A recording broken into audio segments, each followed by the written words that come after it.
Hey man, welcome back. I'm in Colorado, and I'm just a little bit shy of Aspen in Woody Creek, and behind me is the Owl Farm, the legendary home of Hunter S. Thompson. For anybody who grew up in the 1970s, man, Fear and Loathing on the Campaign Trail, for so many of us, really defined this idea of there was this notion that there were people who controlled the little political process, but ultimately it was up to us as voters to really recognize our power.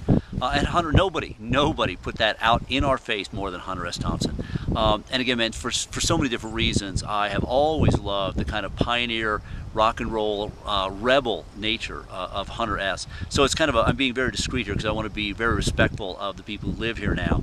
But nonetheless, I had to come out and really just stand here because I'm down the road in Aspen at the Aspen Institute talking with people about the environmental movement. And as you can imagine, a lot of the discussion is about how can we help small farmers in other countries get a better yield per hectare? How can we help people who are struggling to just eke out something out of a small little plot of land, get more out of it?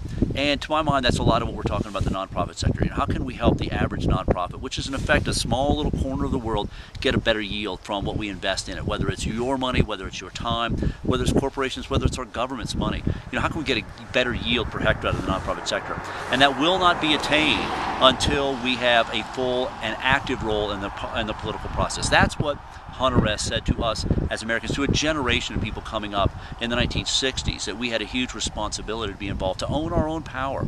You know, he used to say, man, buy the ticket, take the ride. The nonprofit sector, man, we have bought the ticket and we're on the ride, but we're not only in the back of the bus, oftentimes we're outside the bus pushing it, while people in government and business sometimes just point at us and say, push a little bit faster.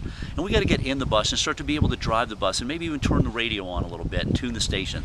That's our right, man, and we got to own that. You know, Hunter S. said a lot of things, man. Politics is the art of owning your environment, you know, and that's a lot of what we got to do. If we stand on the outside, again, and continue to cross our fingers and hope we elect people who get it, man, we're going to get just what we deserve. You know, Hunter S. used to say, man, it's better to be shot out of a cannon than be squeezed out of a tube. And sign me up, baby. Put me in, light the fuse, rock and roll, Gonzo style. Let's take it to the man and let's own our power as nonprofits and get into the system as equal partners in the future. I'll see you down that road.